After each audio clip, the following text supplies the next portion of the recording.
Welcome to our deep dive into the world of Vincent van Gogh. It's pretty amazing, right? He's like a huge art superstar today.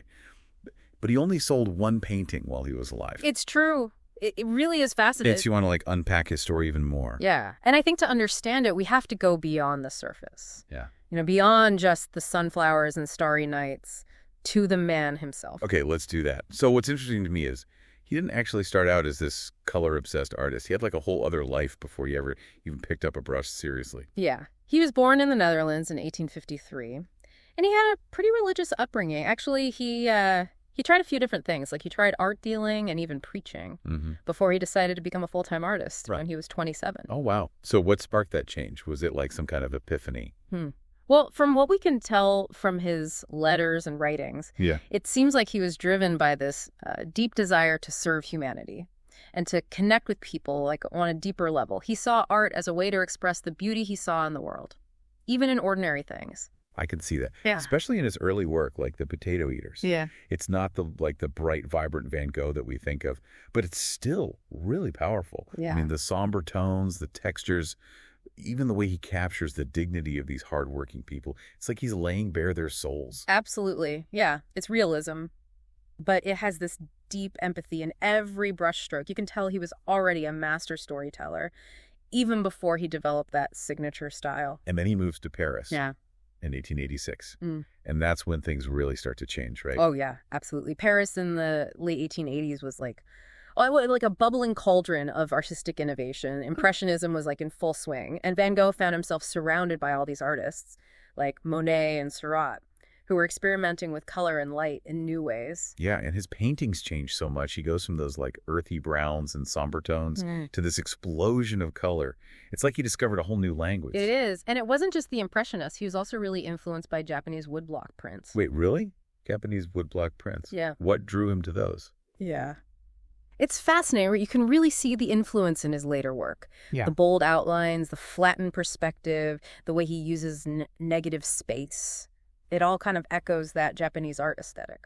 That's amazing. So it's like he was absorbing all these artistic influences and turning it into something totally new and unique. Exactly. And this leads us to the Arles period, where his artistic vision really comes into its own. Arles, the sunshine, the sunflowers, that yellow house, but also a time of a lot of turmoil for him. Yeah, Arles was a turning point for him, both creatively and personally. He moved there in 1888, hoping to start an artist colony where he could collaborate and share ideas.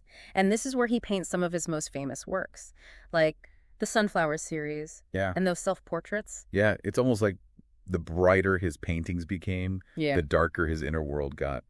It's a very complex period for sure. He was incredibly prolific in Arles, but he was also really struggling with his mental health. And then there's that incident with his ear. Oh, yeah. You can't really talk about Van Gogh without talking about that. What actually happened? Was it a breakdown?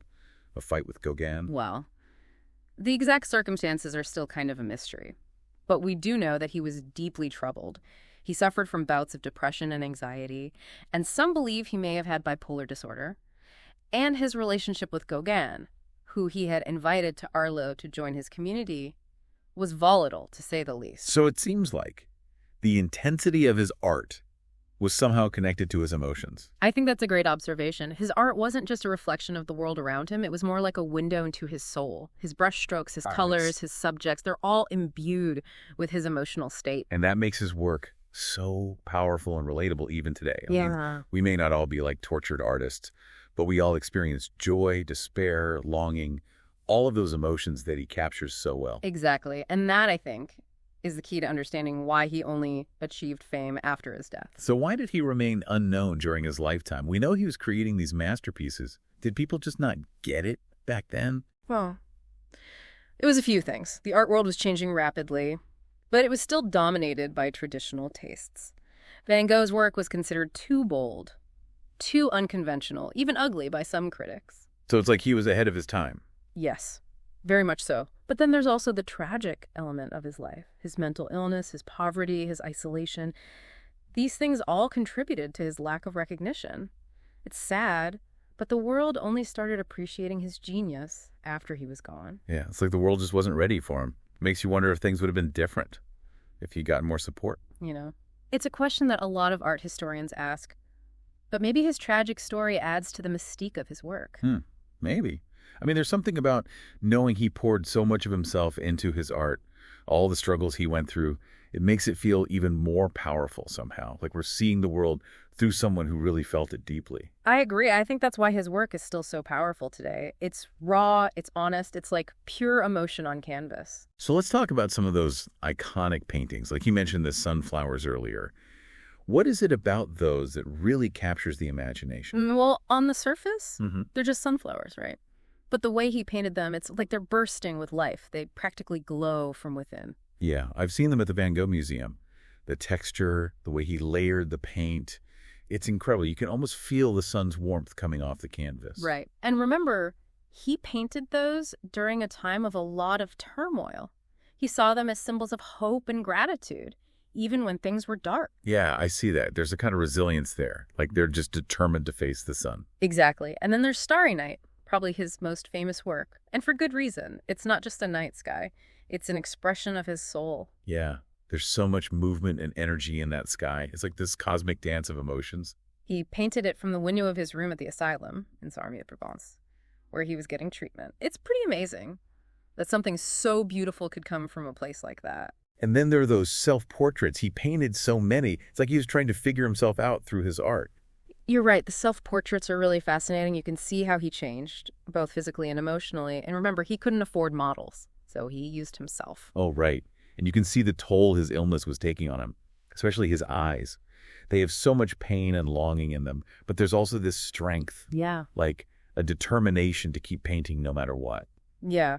His use of color is also really interesting. He wasn't just trying to show reality. He was trying to express emotion. Think about how he used yellow, for example.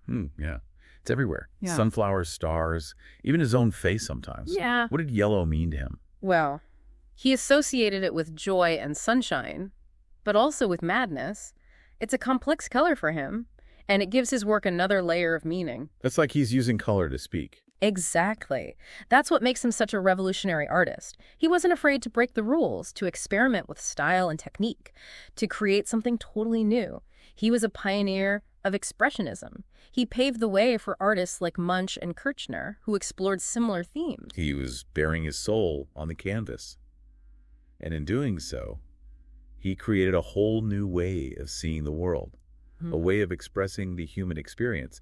So it's no wonder his work is still so popular. Right. It's the power of art. It goes beyond time and place. It speaks to something universal in us. And even though Van Gogh never lived to see his own success, his legacy keeps growing. And that's what's so exciting. I mean, we've talked about his paintings, but there's so much more to discover. There's new research on his mental health, new theories about his techniques. Even digital artists are finding inspiration in his work. Wow. So his story is still being written. Exactly. That just goes to show the enduring power of his art. It makes us think. It inspires creativity. It makes us look at the world in new ways. Yeah, it really is amazing. So you mentioned new research about his mental health. What are some of the things researchers are looking into? Well, back then, mental health wasn't as well understood as it is now. So researchers are still looking at his letters, his medical records, even his paintings, trying to understand what he was going through. Are there any new theories about what might have caused his struggles? There are some interesting possibilities. Some people think he might have had epilepsy. That could explain some of the seizures and hallucinations he described. Others think he might have had Meniere's disease. That's a disorder of the inner ear that can cause vertigo, tinnitus, even hearing loss. I had never even heard of that.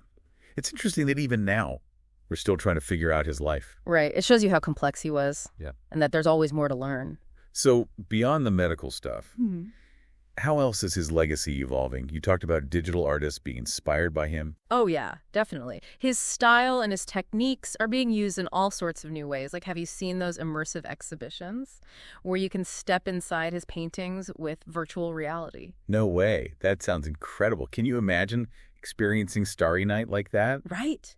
To be surrounded by those colors and brushstrokes would be amazing. And are there digital artists creating new work based on his style? Absolutely. They're using his colors and his brushwork to create totally new things. It just shows how much influence he still has. It's amazing. A guy who used oil paints, inspiring the digital age. It really is. He was so ahead of his time, the way he experimented with color and form. He was a true innovator. So we've talked a lot about his art, But what about Vincent van Gogh, the person? What was he like? Well, from what we can tell from his letters and from people who knew him, he was very complex, passionate, sensitive, totally driven by his art, but also full of self-doubt and really lonely. He wanted to connect with people, but he often pushed them away. It's like his art was both his escape and his burden. Yeah.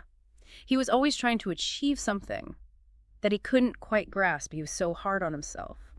But that's what makes his work so powerful. That honesty, that passion. So his struggles and his genius were kind of inseparable. I think so, and that's why people are still so fascinated by him.